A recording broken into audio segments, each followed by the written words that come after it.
I raised my rifle gently, took aim at the antelope, and pulled the trigger. The jolt at the barrel told me I'd hit it, but strangely, instead of collapsing, it bolted in the opposite direction, running for its life. I watched it disappear into the distance, but oddly, I didn't feel the urge to chase. As a retired soldier, I knew it wouldn't get far. A wounded animal never does. I stayed calm, picked up the broken eggshell at my feet, took a deep breath, and followed its trail. The closer I got, the thicker the scent of blood grew in the air. The ground was splattered with it. My heart began to race, but something felt off. The blood pattern didn't make sense. It was chaotic.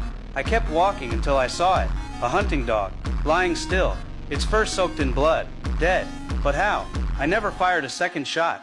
That's when I realized something else had happened out here. Something violent and close. My instincts kicked in. There had been a shootout. I didn't wait. I turned and started walking away in the opposite direction. Soon I spotted several vehicles parked at the base of the hill.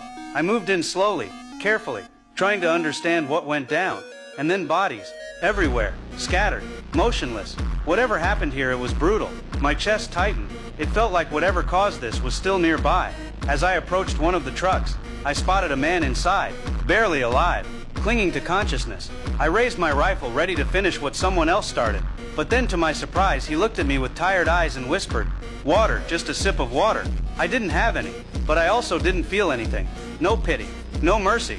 I took his weapon, turned around, and walked away. I circled around to the back of a nearby truck. The cargo inside, still untouched, still valuable. Whoever owned it must have been loaded, and probably injured. If he was still alive, he'd be looking for shade, somewhere to hide. I scanned the tree line, then headed straight for it. Sure enough, beneath a large tree I saw a figure sprawled on the ground. But I didn't rush in. I waited. Half an hour passed. Then I slowly approached. He was dead. No breath, no movement, just silence. I looked around, and that's when I saw it. A black case beside him. Curious, I popped it open. And inside, stacks of cash. $2 million. I froze. I knew this money could be dangerous, but in that moment, greed silenced every warning in my head. I didn't hesitate. I carried it home. That night, as the world slept, I lay wide awake. The money felt like a weight pressing down on my chest. I couldn't breathe. I couldn't rest. So I made a decision. I'd go back to where it all started. With a jug of water in hand, I returned to the truck. One last act of mercy for the man I left behind. I crept up in the dark, quietly reaching for the door handle. But when I opened it, he was already dead.